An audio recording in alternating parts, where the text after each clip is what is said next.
Glória a Deus!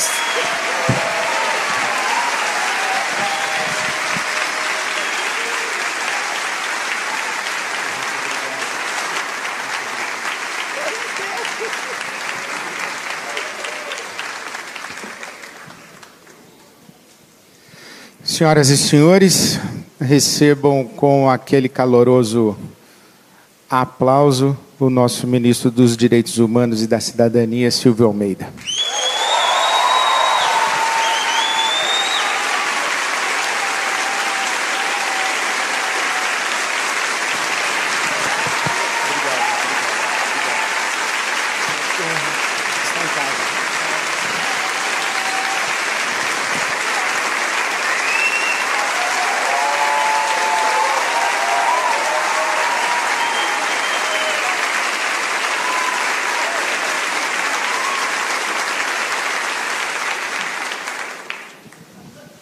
Puxa vida.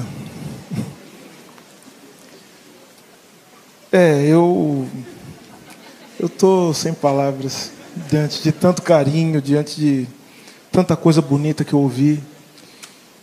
Eu só posso agradecer a cada um e a cada uma, e eu quero fazê-lo, permitam-me fazê-lo. Sintam-se todos contemplados, todas contempladas nesse meu agradecimento. Eu vou fazer outros ainda ao longo da minha fala. Eu falei para o pastor Ed René que eu fiquei alguns dias preparando isso, pensando como é que eu ia conversar com vocês. Porque tem muitas lendas, né, sobre como as linguagens podem ser diferentes, o quanto é difícil conversar com as pessoas. Então eu queria agradecer, pastor Ed René, pela acolhida, pelo convite. Pelo carinho com que eu fui recebido aqui. E hoje eu tinha intuição, mas agora eu tenho certeza que hoje é um dia especial. Hoje é um dia especial. Hoje é um dia especial para além de nós aqui. É um dia especial para o Brasil. E eu estou muito feliz, eu estou muito grato por poder participar desse momento tão especial para o meu país. Olha, eu ouvi com muita atenção tudo que foi dito aqui por cada um e cada uma que aqui esteve. E eu fiquei me perguntando, sabe, me dirigindo especialmente aqui ao Zé Marcos, né? Fiquei perguntando, por que a gente está tanto tempo, como você disse, separado? Por que a gente não está conversando? Por que está tão difícil conversar aqui no Brasil? E sabe por que eu fiquei me perguntando? Porque tudo que foi dito aqui é tudo que eu e a minha equipe ficamos o dia inteiro pensando no ministério, como é que a gente vai resolver. Ou seja, tem uma coisa que nos une e que nos deveria também nos colocar uma gramática comum, ou seja, que deveria nos colocar no caminho do entendimento quase que intuitivo. Ou seja, nós estamos aqui todos falando de cuidado, de como nós devemos cuidar uns dos outros e como a nossa humanidade está necessariamente atrelada ao cuidado que temos uns para com os outros. E tem uma outra coisa que nos une profundamente, que é a indignação diante do abandono. Nós, e isso tem que ser dito aqui, nós só estamos falando de direitos humanos porque ele nos falta. Nós só temos uma política nacional de direitos humanos porque nos falta. Porque o Estado brasileiro, historicamente, é violador de direitos humanos. E das poucas vezes, mas muito importantes, com muita luta, como disse aqui Regina, com muito sangue dos nossos ancestrais, nós conseguimos que o Estado brasileiro se voltasse ao cuidado das pessoas. Nós mudamos esse país. Todos nós estamos aqui, de alguma forma, somos resultados das políticas públicas. Somos resultados de um Estado acolhedor, de um Estado, não um Estado que mata, mas um Estado que cuida. E é sobre isso que eu vim aqui falar hoje. Sobre como isso é importante, sobre como isso é necessário. Então, eu diria o seguinte, que eu quero fazer uma metáfora, que me permita fazer uma metáfora muito importante, porque eu falei para o pastor Ed René que eu sou formado em filosofia. E a minha formação em filosofia me colocou em contato com vários dos grandes pensadores do mundo medieval, os pensadores do mundo moderno também, os pensadores protestantes. E eu me lembrei agora de uma passagem importante das Escrituras, em que, eu quero dialogar com o que me foi dito aqui, em que Paulo vai a Atenas, né? Paulo vai peregrinar em Atenas e ele se depara com um culto ao Deus desconhecido. Aí Paulo pergunta: que Deus é esse que vocês cultuam? Aí respondem a Paulo: é um Deus desconhecido, um Deus sem nome. Então Paulo diz: este Deus desconhecido é o mesmo Deus que o meu. É o Deus que eu vim anunciar aqui. Eu quero fazer uma metáfora com isso para dizer o seguinte: tem tanta gente fazendo um trabalho bonito com direitos humanos nesse país. Aliás, a política de direitos humanos nesse país, se existe, é por causa da comunidade, das pessoas que cuidam umas das outras. Como muito bem nos falou aqui o Paulo Capelletti, né? Ou seja, tem gente cuidando de gente nesse país, cuidando de criança e adolescente, pessoas que estão encarceradas nesse momento, estão sofrendo muito, pessoas idosas, pessoas deficientes, da comunidade LGBTQIA+, pessoas em situação de rua. Então, talvez, e por isso que eu acho que talvez esse seja um dia especial, talvez, pastor Ed René, será que hoje não é o dia em que nós estamos dizendo o seguinte, fazendo a metáfora com Deus desconhecido? Tem tanta gente cultuando, né, os direitos humanos. Será que não está na hora da gente chegar e falar assim: isso que você está fazendo é política de direitos humanos também, meu irmão, minha irmã? Vamos fazer junto? Vamos fazer juntos isso? O Estado brasileiro, que tantas vezes age para desorganizar a vida comunitária, talvez essa não é a hora da gente fazer com que o Estado brasileiro organize a vida comunitária e organize esses cuidados que já estão sendo feitos? Será que não é hora da gente criar uma rede nacional de direitos humanos? Um sistema nacional de direitos humanos que nos una a todos nós? E é isso que nós estamos trabalhando no Ministério para fazer.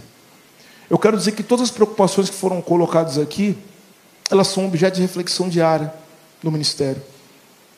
Talvez o que a gente precisa fazer é falar o nome desse Deus desconhecido, né? Que a gente todo dia cultua.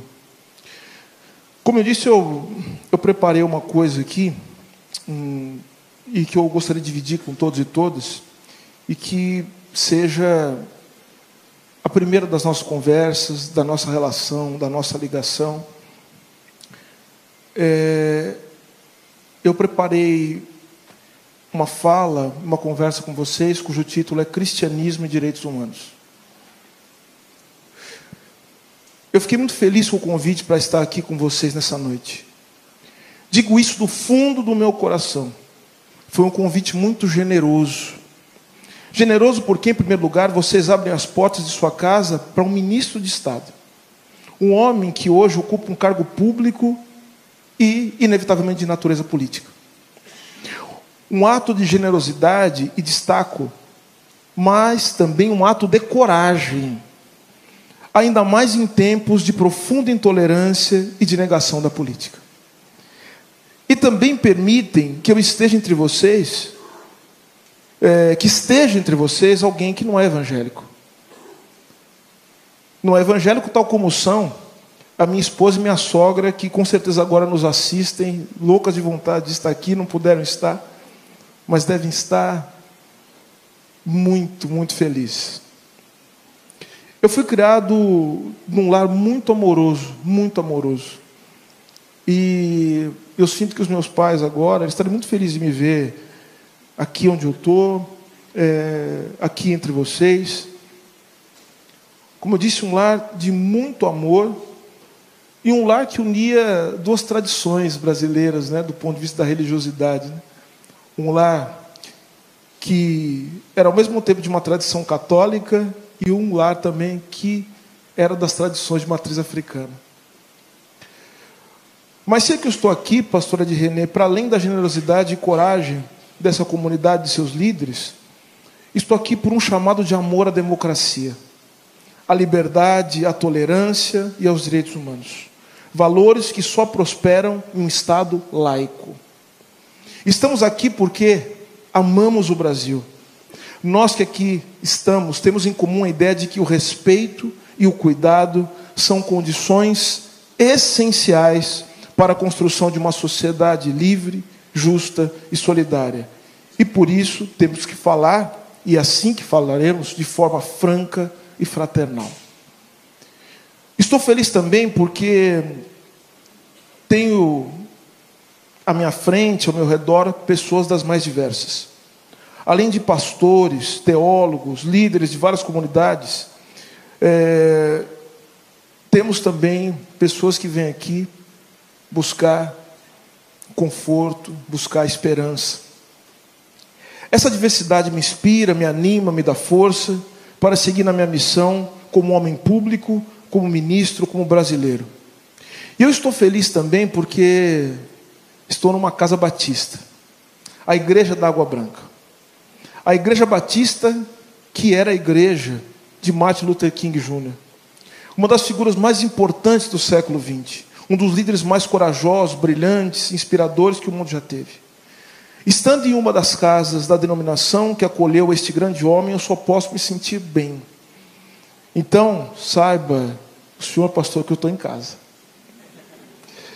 Aqui eu me sinto... Obrigado. Aqui eu me sinto mais do que acolhido, eu me sinto em comunhão, me sinto respeitado. Em comunhão porque aqui há a partilha, nós estamos partilhando esse espaço. Partilhando a companhia um dos outros e partilhando isso tudo que estamos ouvindo.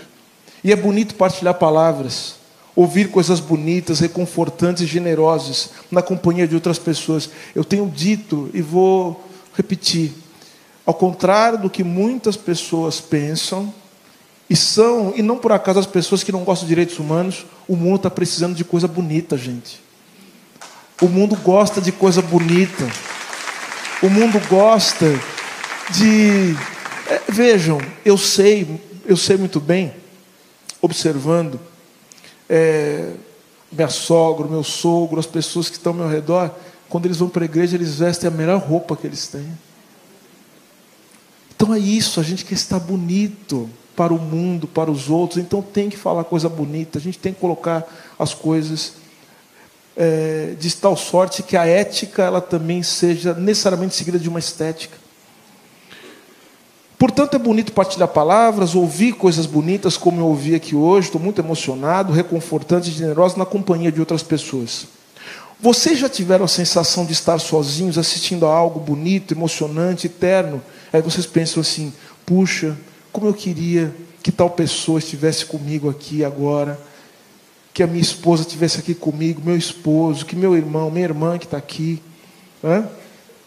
Minha mãe ia gostar tanto de ouvir isso. A gente sente isso porque tudo o que nos emociona, tudo que nos dá prazer, tudo que nos encanta, é muito mais emocionante, prazeroso e encantador se for fruído na companhia de alguém.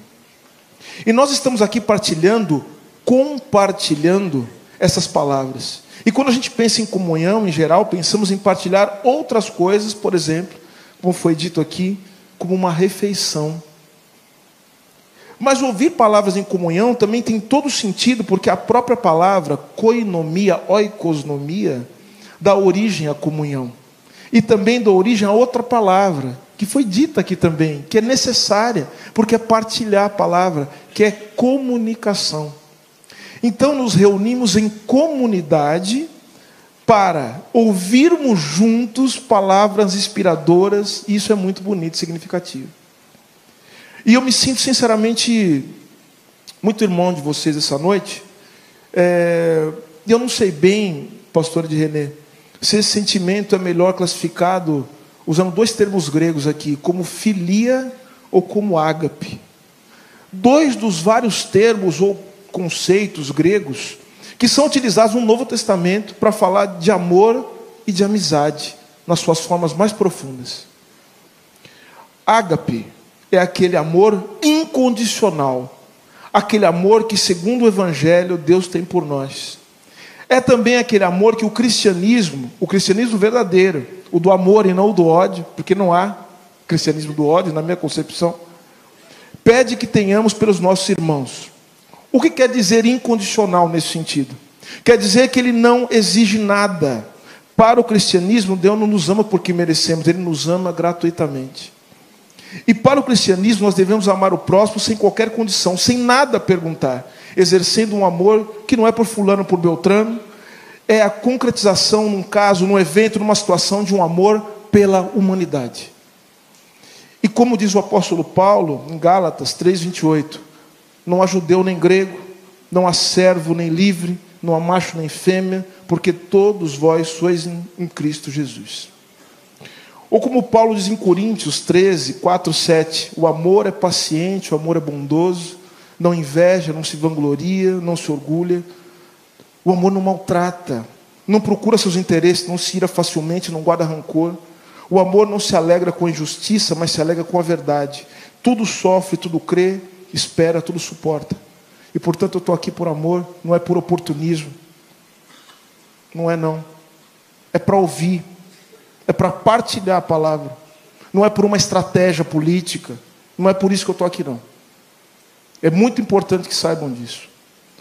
Porque eu estou aqui em nome daquilo que aquilo que eu acredito que é o motivo maior do fazer político, que é a concretização do amor. E portanto, eu estou aqui para falar e estou aqui para ouvir. E a filia, na linguagem grega, que é a linguagem do Novo Testamento, é amor como amizade, como laço fraterno mais concreto. Ele tem uma dimensão mais pessoal, é o amor dirigido a alguém especificamente. E ao menos na minha leitura, é o amor voltado a alguém que você conhece, alguém específico. Eu acho que em algum sentido isso que nós sentimos aqui nesse momento, é filia. Porque eu sinto que de alguma maneira a gente se conhece. E ouvindo os relatos que foram dados, a gente se conhece mesmo.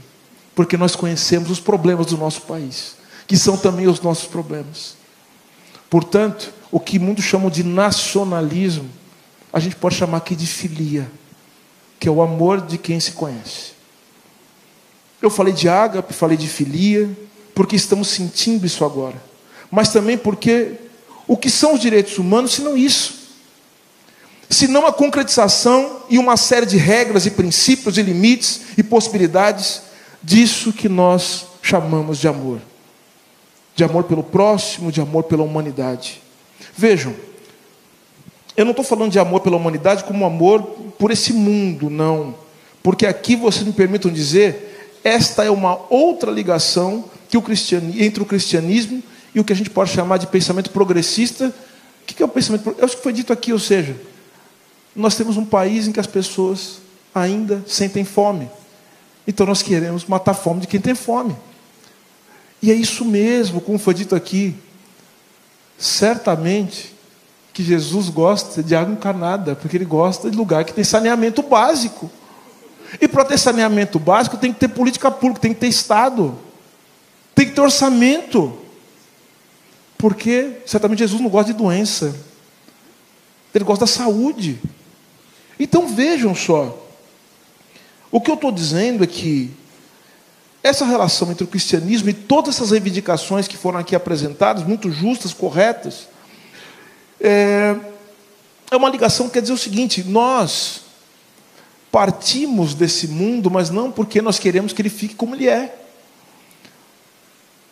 Somos de um reino que não é desse mundo. Nós rejeitamos o mundano, queremos um mundo novo, o que, de novo, não significa rejeitar a humanidade, pois aí está o segredo. O humano é justamente aquilo que se ergue desse mundo para transformá-lo, para olhar possibilidades que ainda não se realizaram na mundanidade. Eu falo de um amor pela humanidade como ágape, como filia, como um amor pelo próximo, como está em João 15, 13, 15, onde o termo usado é filia. Olhem só, ninguém tem maior amor do que aquele que dá a sua vida pelos amigos. Vocês serão meus amigos se fizerem o que lhes ordeno. já não os chamo servos, porque o servo não sabe o que o seu senhor faz. Em vez disso, eu os tenho chamado amigos, porque tudo o que eu ouvi do meu Pai, eu lhes tornei conhecido. O Filho de Deus nos chama de amigos. O seu mandamento é um mandamento que determina que todos têm direito. Este é o meu mandamento: amem-se uns aos outros. E ele explica, pouco antes de ser preso, pouco antes de ser julgado 2 vezes, pouco antes de ser morto pelos poderosos, porque as pessoas oprimidas são odiadas. E porque quem é objeto de ódio deve ser ainda mais amado, ainda mais protegido. Por isso que você disse muito bem. Em nome do amor nós temos que combater o ódio e os discursos de ódio. Dirigindo-se aos seus discípulos que estão com ele naqueles últimos momentos, Jesus diz: se o mundo os odeia, tenham em mente que antes odiou a mim. Se vocês pertencessem ao mundo, ele os amaria como se fossem dele. Todavia vocês não são do mundo, mas eu os escolhi tirando-os do mundo, por isso o mundo os odeia. Eu pergunto a vocês com toda humildade, porque eu não me sinto na condição, meu papel, obviamente, dar lições de fé a ninguém. Não é disso que se trata. Estamos falando de amor, estamos falando de política. Tá? Pergunta, diante do que nós lemos, diante do que nós ouvimos aqui, diante do que nós passamos todos os dias, a pergunta: um verdadeiro cristão pode odiar os oprimidos? Pode um verdadeiro cristão odiar os que vivem ameaçados, odiar os que vivem com fome, odiar os que vivem com medo de serem espancados? A religião de um Deus menino que nasceu pobre, que andou no meio dos oprimidos, que não fez distinção entre servos e escravos, que ensinou o perdão, que foi condenado injustamente, que amargou a prisão. Pode a religião desse Deus gostar de armas, gostar de violências? É uma pergunta que eu faço, do fundo do meu coração. Pode a religião que cultua um homem que morreu torturado defender aqueles que andam com camisetas com o nome de torturador? Eu acho que não pode. E eu sei que vocês acham isso também. Por isso eu estou aqui, e mais uma vez, por isso que eu me sinto em casa. Eu me comovo muito com os livros do Evangelho que tratam dos últimos dias de Jesus, e tenho certeza que vocês também. E quando eu penso nesses últimos dias de Jesus, eu penso naquele pastor batista da igreja que ficava na Avenida Dexter, em Montgomery. Já falei o nome dele, Martin Luther King. No dia 3 de abril de 1968, ele estava em Memphis, pregando na Igreja de Deus em Cristo. Era a última vez que o Prêmio Nobel da Paz subia em um púlpito. Era a última vez que ele falava aos seus irmãos. Ele estava cansado, ele sentia a proximidade da morte. E no seu último dia, ele disse aos seus irmãos, olha o que ele disse: como qualquer pessoa, eu gostaria de viver uma vida longa. A longevidade tem seu lugar. Mas não estou preocupado com isso agora, eu só quero fazer a vontade de Deus, ele disse. E ele me permitiu subir a montanha, e eu olhei e ouvi a terra prometida. Eu posso não chegar lá com vocês, mas eu quero que você saiba esta noite que nós, como povo, chegaremos à terra prometida. Eu estou feliz essa noite, não estou preocupado com nada, disse ele. Não estou com medo de nenhum homem, meus olhos viram a glória da vinda do Senhor, disse Martin Luther King. Senhoras e senhores, e é isso que, veja, esse tipo de sentimento está presente em todo mundo que luta pelos direitos humanos. Eu disse isso há poucos dias, Os meus ancestrais chegaram nesse país, nessa terra, acorrentados num porão de um navio, e hoje eu sou ministro de Estado.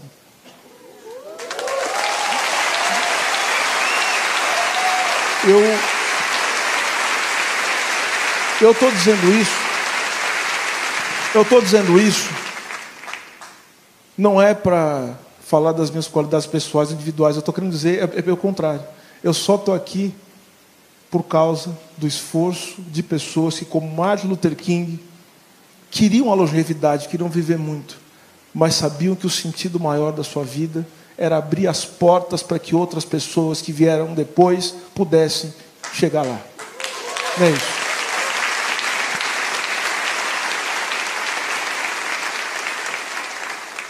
E eu pergunto para vocês, se queremos, e essa é a pergunta central aqui, para cada um de nós. Por isso que eu disse, as pessoas falam muito de polarização. Eu tenho dúvidas sobre isso, porque eu não sei. Polarização é você divergir, talvez, sobre questões que são relevantes, que são importantes, mas não há polarização entre você proteger a vida, entre a democracia, entre cuidar das pessoas de um lado e fascismo e morte do outro. Isso não é polarização. Isso não é polarização. Então, por isso que eu quero perguntar. Nós queremos estar ao lado desse pastor da igreja Ebenezer. Veja, porque há muitos matizes diferentes na política e essa é a sua riqueza. Mas quando falamos de direitos humanos, eu só penso que há dois lados. O deste pastor batista que foi assassinado e do homem que deu o tiro. Esse rio só tem duas margens, senhoras e senhores, sinto muito. E eu sei que estamos juntos do mesmo lado do rio. E sei que vocês estão comigo na tarefa de atravessar essas águas para trazermos para o lado de cá todos os que estão em engano, todos que estão envenenados pela ideologia do ódio. E aqui, de novo, eu não estou falando de religião, porque isso não é meu lugar. Eu sou ministro de Estado. Porque está em engano, está envenenado pela ideologia do ódio quem defende que os jovens negros sejam exterminados pela polícia. Porque está em engano e está envenenado pela ideologia do ódio quem defende que uma política de segurança pública, que ao buscar transformar policiais em matadores, leva os policiais à morte, ao desespero e ao suicídio. Sim, meus amigos, meus irmãos e minhas irmãs, permitam-me chamá-los assim. Quem defende uma polícia violenta não é amigo dos policiais, é inimigo dos policiais. Porque está em engano e está envenenado pela ideologia do ódio quem quer que uma mulher que foi estuprada seja presa.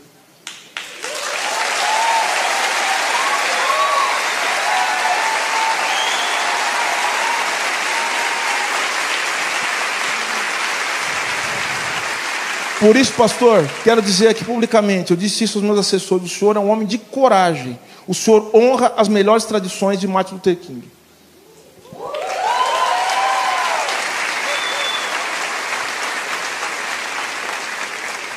Eu considero todos vocês que estão nessa margem do rio como militantes do que nós chamamos de militantes de direitos humanos. Eu estou aqui para escutar vocês. A experiência de vocês, as dificuldades, as dores, as coisas boas que eu sei que vocês fazem por esse país afora, pelos que não têm nada. Inclusive, muitos dos evangélicos que estão em erro, que não estão como vocês estão vendo as coisas, do alto da montanha, um dia antes de morrer, essas pessoas também, há entre elas aquelas que fazem trabalhos importantes e que devem ser reconhecidos. Eu considero que não haverá política de direitos humanos sem que haja um envolvimento verdadeiro, real, do povo brasileiro. E as comunidades das mais diversas que formam o povo brasileiro. Eu quero destacar aqui os evangélicos.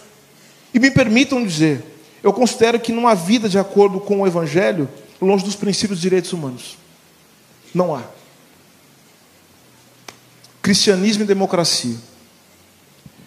E da mesma maneira, considero que há uma ligação umbilical entre o cristianismo, isso pode parecer contraintuitivo, né? No nosso tempo, é uma ligação umbilical com a defesa da democracia.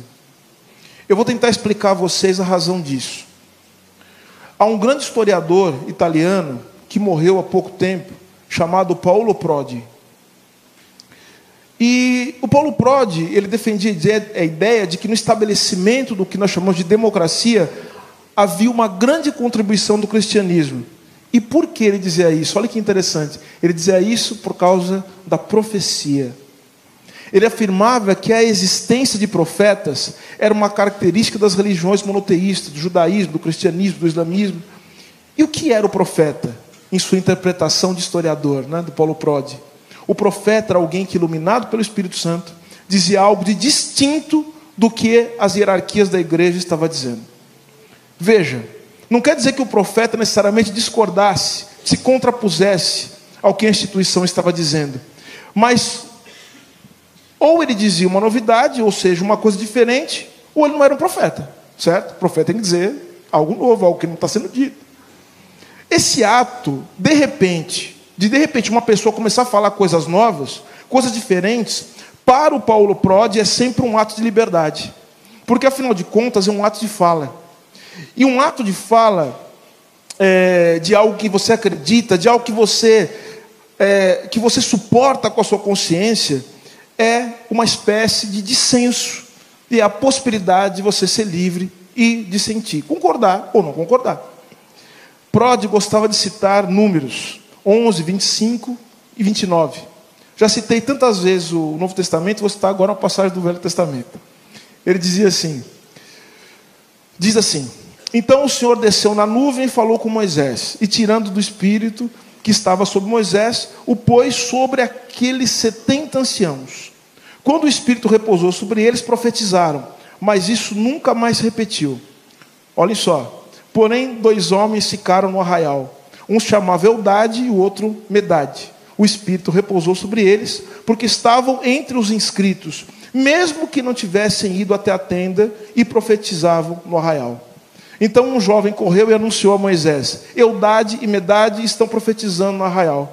Josué, filho de Num, auxiliar de Moisés, um dos seus escolhidos, respondeu e disse: Moisés, meu senhor, ordene que parem com isso, ordene que parem. Porém Moisés lhes disse: você está com ciúmes por mim? Eu gostaria que todo o povo do Senhor fosse profeta, que o Senhor lhes desse o seu espírito. Prodi usa esse trecho justamente para afirmar com Moisés que os profetas, ou seja, essas pessoas comuns, notem isso, pessoas comuns, tá? São bem-vindas. Pessoas que exercem elas mesmas o dom da profecia, que dizem coisas diferentes do que a hierarquia diz. Guardem essa ideia de questionamento de uma mensagem alternativa.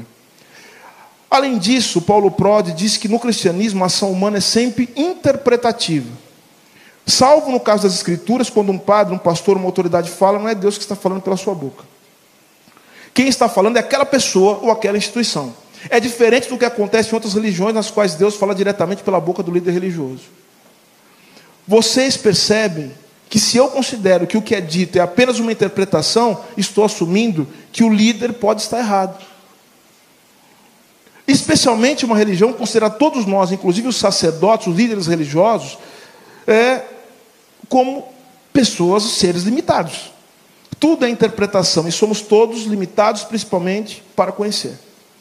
A figura do profeta, que pode ser qualquer um, e o fato dos líderes serem apenas intérpretes, na avaliação de Paulo Prodi, transformaram o cristianismo numa espécie de elemento que possibilitou Paulo Prodi, não sou eu que estou dizendo, o surgimento da democracia. Por quê? Porque abriu espaço para que fosse concebível a divergência, o questionamento e o debate.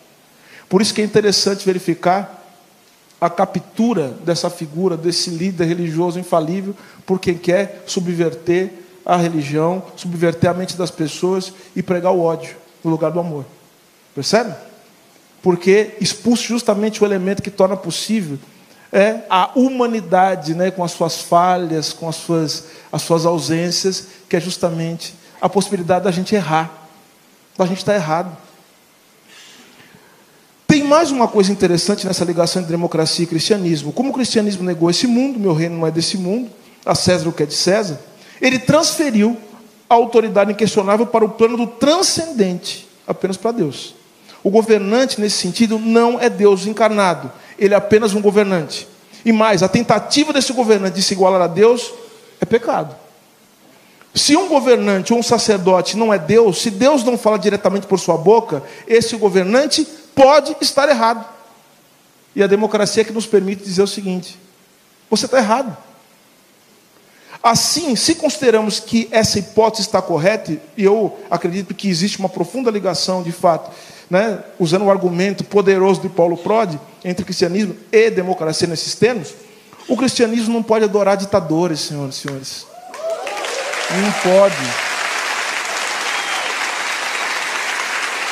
Não pode adorar quem não abre espaço para a divergência, para as possibilidades, para a construção do comum. Porque me parece, pela interpretação de Paulo Prodi e de outros tantos, que o cristianismo está do lado do rio em que correm os direitos humanos, como eu disse no começo. E o cristianismo não pode adorar ditadores porque ele não acredita na perfeição do homem nenhum. De modo que o cristianismo se identifica com o poder compartilhado. E o poder compartilhado é democracia. Esse é o nome.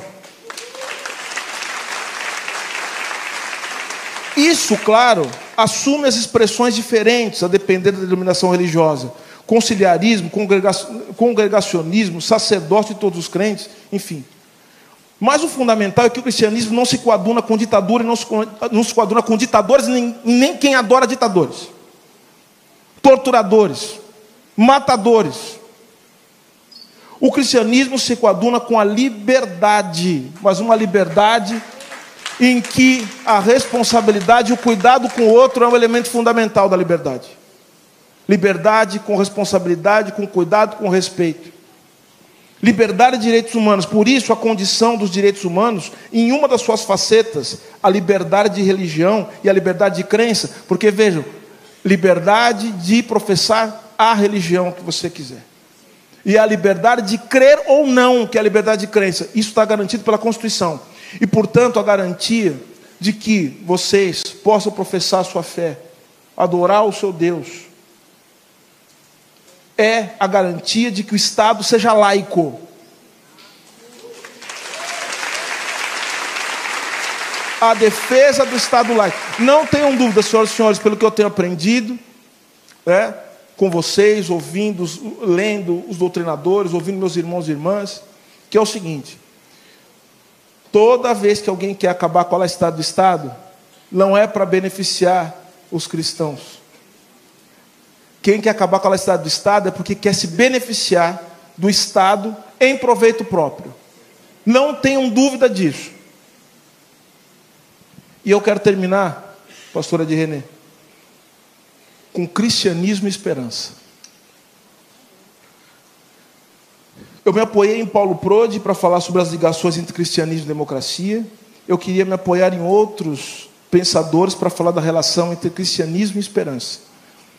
E eu vou começar por um grande pensador, alguém que a gente passa pela... Quem estuda filosofia não tem jeito, tem que passar por ele, não é?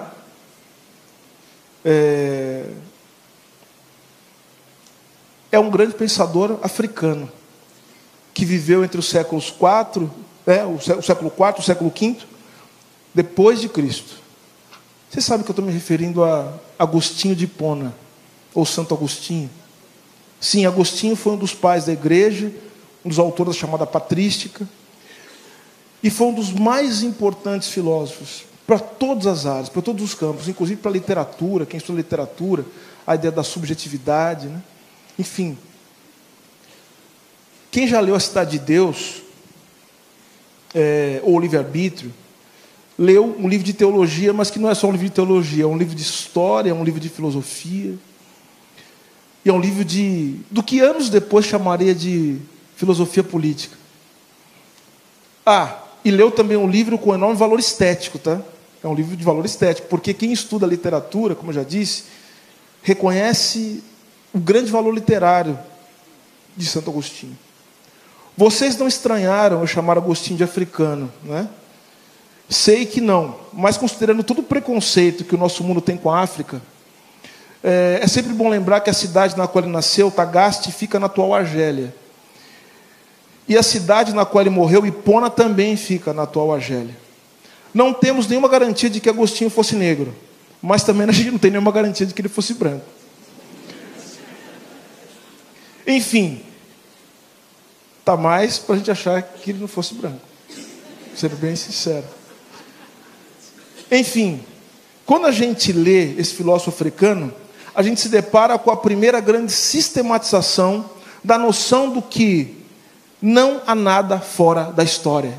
E muitas pessoas disseram isso aqui, né? Foi lindo ouvir isso aqui. Sério mesmo.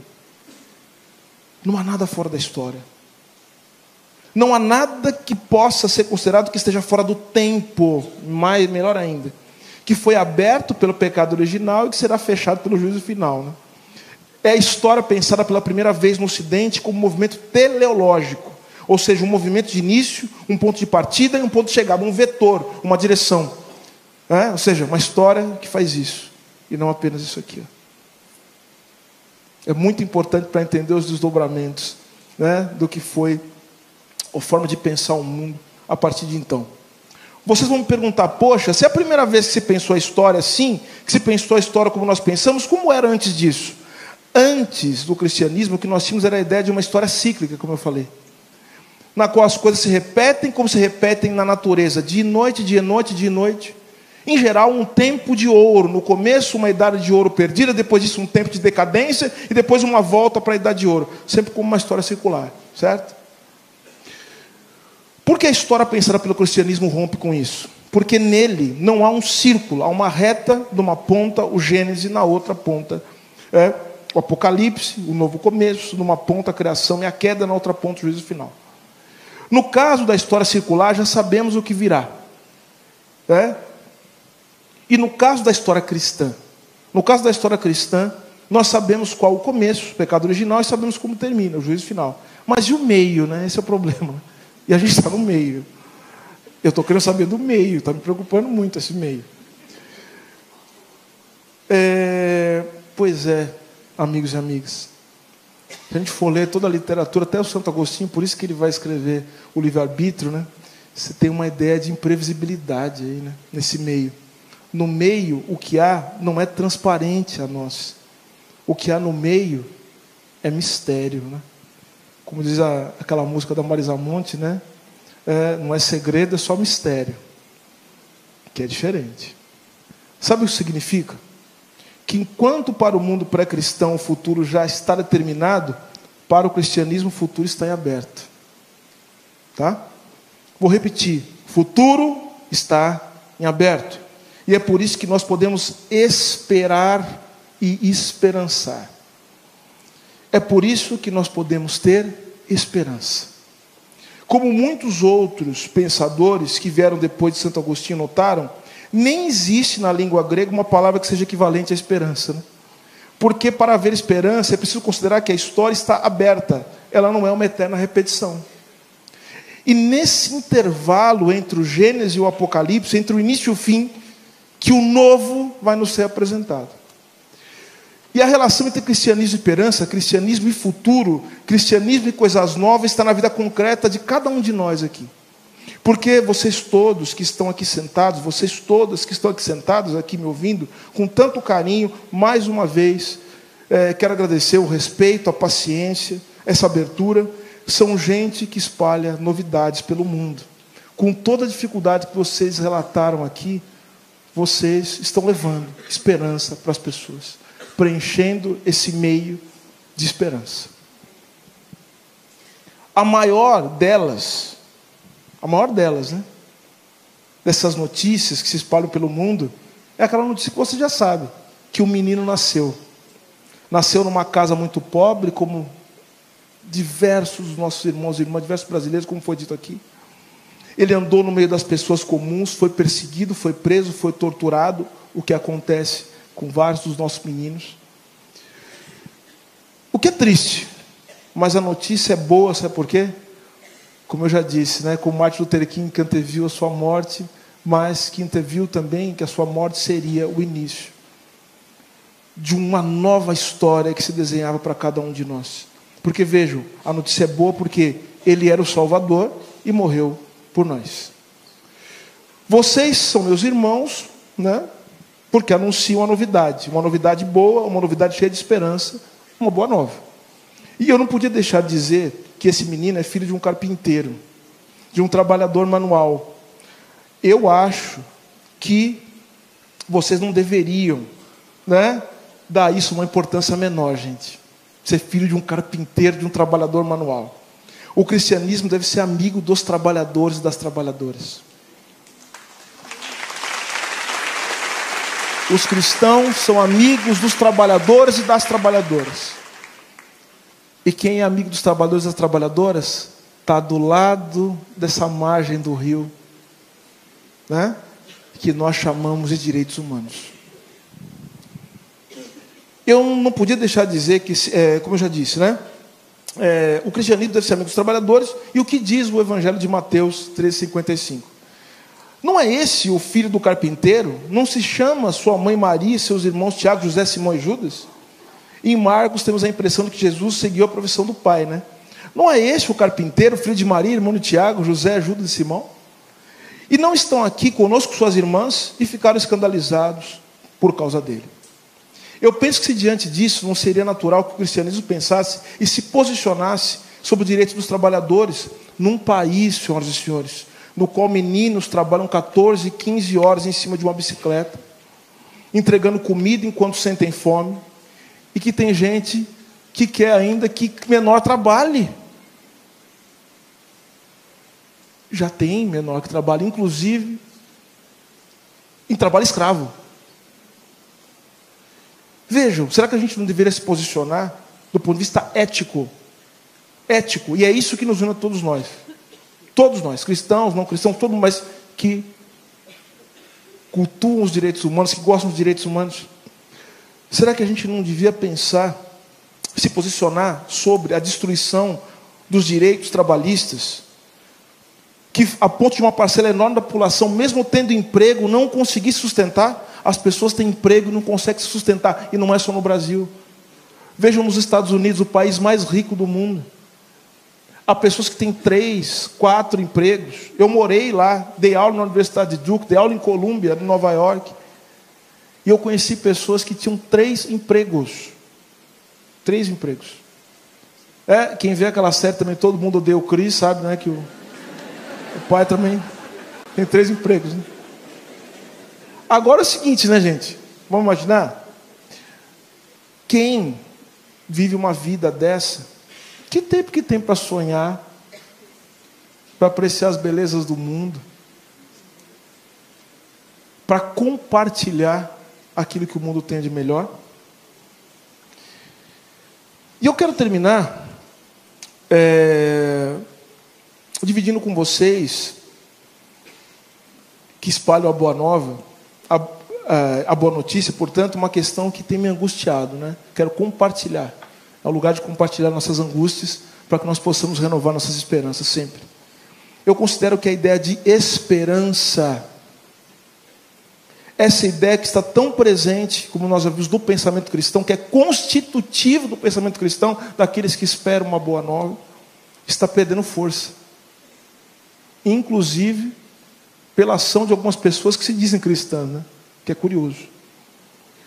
O futuro, que era fundamentalmente esperança, está se tornando ameaça. Há pessoas, eu tenho visto isso e lido, que há pessoas que têm uma coisa que chama ansiedade ambiental. As pessoas estão com medo do mundo acabar. Ou seja, ao invés do medo, da esperança, nós estamos cultivando o medo. O medo tem sido o nosso leitmotiv, tem sido aquilo que nos impulsiona. Ao invés de ter esperança no futuro, nós estamos com medo do futuro. Nós estamos destruindo o tempo que nos permitiria fazer aquilo que a gente faz nesse meio, pastor de René, sabe o que é? Que são os rituais de vida e os rituais de morte. Morreram 750 mil pessoas no Brasil. E nós ainda, não como país, como Estado, eu não estou falando só de religião de novo, nós não fizemos os devidos rituais de morte. Aliás, o Brasil é um país que não consegue ficar de luto, né? A gente não consegue metabolizar por meio dos rituais de morte e dar sentido e novos significados para a vida. Não consegue olhar e também metabolizar o significado daqueles que se foram e que deram sua vida para que nós estivéssemos aqui. E isso é na escravidão, isso é na ditadura, isso é na Covid-19, ou seja, quem não tem rituais de morte também não consegue fazer os rituais da vida. Quem não respeita a morte não respeita a vida. E o sinal de que a gente não respeita a morte é o que estavam falando aqui, meus irmãos, minhas irmãs, meus amigos, minhas amigas que aqui estiveram. Quero falar o nome de todos vocês aqui. A Suzana, o Zé Marcos, a Regina, o Paulo, o Vladimir. Vejam, um país que faz o que faz com as pessoas mais pobres, especialmente, é um país que não metaboliza o sentido e os significados da morte, só produz a morte. sem pensar nos seus significados. E por isso, muito importante o que foi falado aqui, sobre a necessidade da gente criar políticas públicas. E mais do que política pública, tá? Porque eu estou pensando em outra coisa. O Brasil não está só para política pública. Porque política pública às vezes fica uma coisa meio solta. Nós temos que planejar o Estado brasileiro. Como disse Darcy Ribeiro, hein? O Brasil tem que ter e todo o planejamento do Estado brasileiro, para que o Estado brasileiro, de fato, de maneira unificada, né, ele possa superar suas mazelas históricas, exige, sabe o quê? Exige uma comunhão de forças e um projeto de país. E um projeto de país é algo que nos leva a pensar na esperança como um sentimento, como aquilo que nos move. Nós precisamos colocar as bases políticas da esperança. Só que vejam que a situação material, a pobreza, a miséria, tudo isso nos tira a esperança. Por isso que eu disse, e eu estou aqui também, não é só para...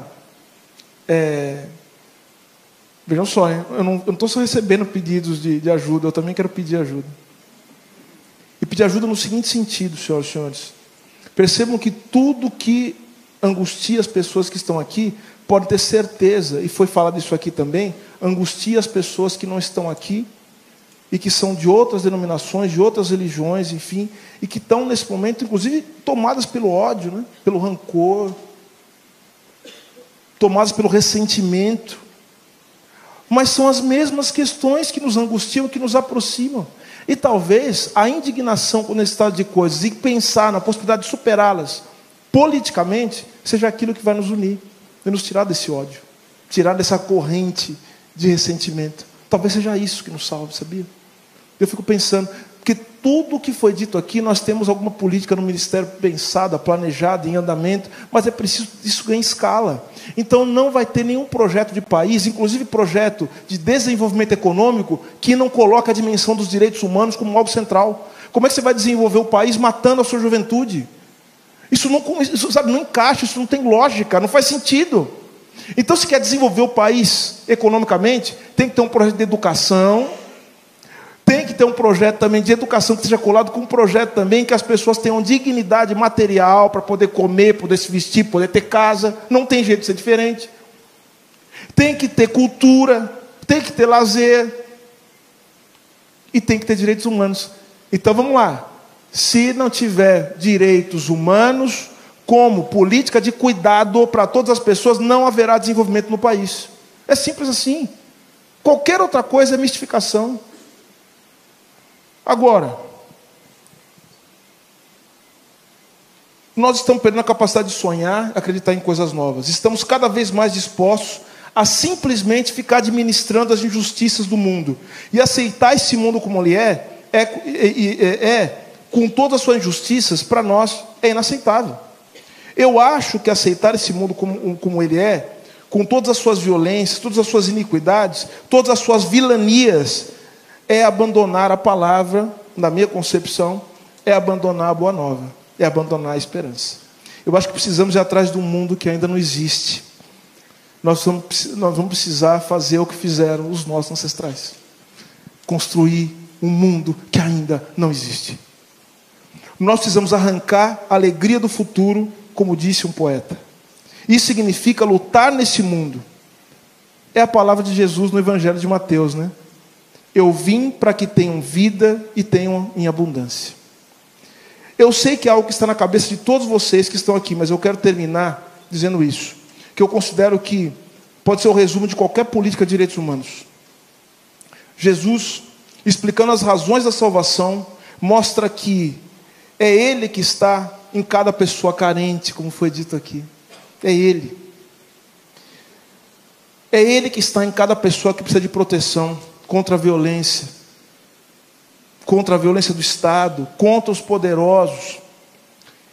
E diz Jesus: porque tive fome e me deste de comer, tive sede e me deste de beber, era forasteiro e me hospedastes, os migrantes do mundo.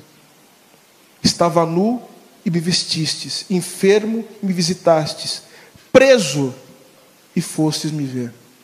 Senhoras e senhores, isso aqui é a política de direitos humanos. É isso aqui. Não é outra coisa. Não é essas mistificações, essas difamações. Um ministro de direitos humanos, ele tem que transformar isso aqui em política. obviamente, né, transformar isso aqui em política, com o apoio das outras instituições do Estado e dos outros entes da Federação. O Ministério dos Direitos Humanos e da Cidadania, ele coordena, ele organiza as políticas de direitos humanos dentro da sua competência funcional. Só que a política de direitos humanos tem que estar em todos os ministérios. O Ministério da Fazenda, política de direitos humanos, do planejamento também faz, da saúde também. Aliás, nós temos, olha só que coisa linda, a maior política de direitos humanos do mundo fomos nós brasileiros que inventamos. Chama Sistema Único de Saúde. É a coisa mais bonita que nós já inventamos. Olha só, isso é partilha. Veja, não importa se o sujeito, se você é boliviano, se você é espanhol, se você é canadense, se você caiu na rua, você vai para o Sistema Único de Saúde. Gente, isso é humanidade, essa coisa, né, que a gente ainda está tateando para encontrar. Esse sair da grande noite. Então vejam, essa é a política de direitos humanos que o nosso governo preconiza, que o governo do presidente Lula preconiza, e eu tenho certeza que todos vocês são os meus parceiros nessa luta por um mundo justo e um mundo melhor. Muito obrigado.